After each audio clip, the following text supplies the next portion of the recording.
جی السلام علیکم، کیسے ہیں آپ سب لوگ؟ امید کرتا ہوں سب لوگ خیر خیریت سے ہوں گے۔ میں آپ کا ہوسٹ سید حسیب شاہ اور آپ دیکھ رہے ہیں میٹھا ٹی وی۔ تو چلیے چلتے ہیں آج کی کہانی کی طرف۔ انسان اس دنیا میں ایک مسافر کی طرح آیا ہے، جہاں اسے کچھ عرصہ رکنے کے بعد اپنے اصلی گھر واپس جانا ہے۔ وہ ہمیشہ کا گھر اس کے اعمال پہ ڈیپینڈ کرتا ہے، یعنی نیک اعمال پر جنت اور گناہوں پر دوزخ۔ اور اس دنیا کو خیر بات کہہ کر انسان ایسی تلخ حقیقت کو قبول کرتا ہے جس کو نہ تو وہ کبھی سمجھ سکتا ہے اور نہ ہی کبھی روک سکتا ہے، یعنی کہ موت۔ موت کا مطلب ہے آسمانی دنیا کو چھوڑ کر روحانی دنیا کی طرف سفر کرنا۔ اس روحانی دنیا کا تعلق جسمانی دنیا کے ساتھ بالکل ختم ہو جاتا ہے۔ مرنے والا شخص دنیا کے اندر واپس نہیں آ سکتا اور اس کی روح بھی کبھی دنیا میں واپس نہیں آتی۔ لیکن ہم نے بچپن سے دیکھا ہے کہ انڈین سب کانٹیننٹ کے مسلمان اس بات پر یقین رکھتے ہیں کہ ان کے مر چکے رشتہ دار خصوصاً جمعرات کے دن ان کے گھر واپس آتے ہیں۔ ایسے کئی لوگوں کا ماننا ہے کہ ان کے مر چکے رشتہ دار ان کے خواب میں آ کر ان کو حقیقت کی باتیں بتاتے ہیں اور مشورے بھی دیتے ہیں، اور سچ بتاؤں تو یہ وہم نہیں ہے بلکہ حقیقت میں ایسا ہوتا ہے، لیکن اس کی اصل سچائی کچھ اور ہے۔ اب اصل سوال یہ پیدا ہوتا ہے کہ ایسا کیسا ممکن ہے کہ اللہ کا قانون کچھ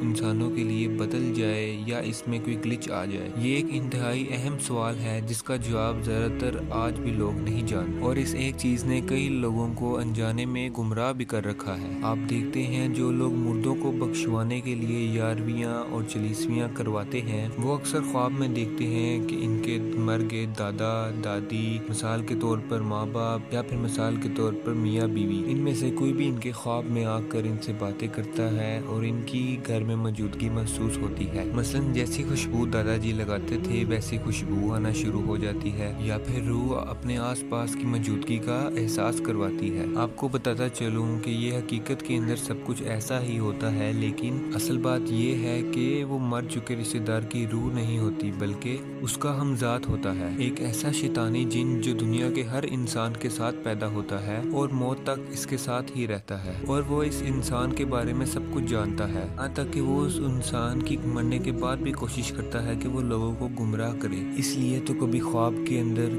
کبھی حقیقت میں یہ لوگوں کا عقیدہ کمزور کرنے کی کوشش کرتا ہے۔ مثلاً کہ یہ خواب کے اندر آ کر اس انسان کی شکل میں آ کر کوئی مشورہ دیتے ہیں یا پھر مشرکانہ قسم کے وظیفے بھی بتاتے ہیں۔ یہ کوئی ایسے مشرکانہ قسم کا خواب دکھاتے ہیں جو کہ اسلام کی بنیاد یعنی توحید کو چیلنج کرے، لیکن آپ کو لگتا ہے کہ یہ سب میرا دادا جی بیان کر رہے ہیں، لیکن نہیں، یہ باتیں آپ کا دادا کا ہمذات کر رہا ہوتا ہے کہ وہ ہمیشہ سے آپ کے دادا کے ساتھ رہنے کی وجہ سے آپ کے دادا کے بارے میں سب کچھ جانتا ہوتا ہے۔ اس لیے اللہ کے رسول صلی اللہ علیہ وآلہ وسلم نے فرمایا کہ خواب تین طرح کے ہوتے ہیں۔ پہلا رحمانی یعنی نیک خواب، دوسرا شیطانی جن یا ہمذات کی طرف سے، اور تیسرا انسانی وہم جس کا کوئی مطلب نہیں ہوتا۔ یہ ہمذات اس گھر میں بھی چلے جاتے ہیں جہاں پہ رونا پیٹنا زیادہ ہوتا ہو، اور اسی لیے اللہ کے رسول نے میت پہ زیادہ رونے سے منع فرمایا ہے۔ اور آپ لوگوں نے نوٹس کیا ہوگا کہ جن لوگوں کے خواب میں ہمذات آتے ہیں وہی لوگ زیادہ تر بیماری میں مبتلا ہوتے ہیں، خصوصاً ہڈیوں کی بیماری میں۔ ایک بار دنیا سے جانے کے بعد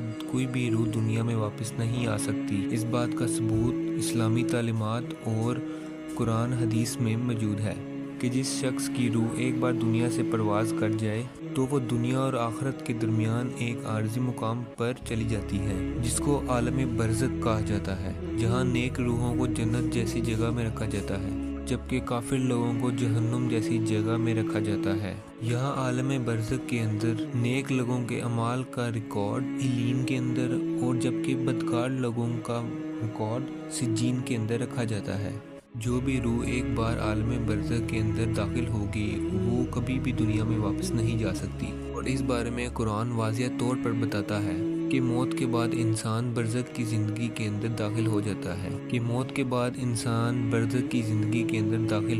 ہے، کہ قرآن مجید کی سورۃ المومنون کی آیت 100 میں اللہ فرماتا ہے، اور ان کے آگے ایک پردہ یعنی برزخ ہے قیامت کے دن تک۔ یعنی برزخ ایک ایسی دنیا ہے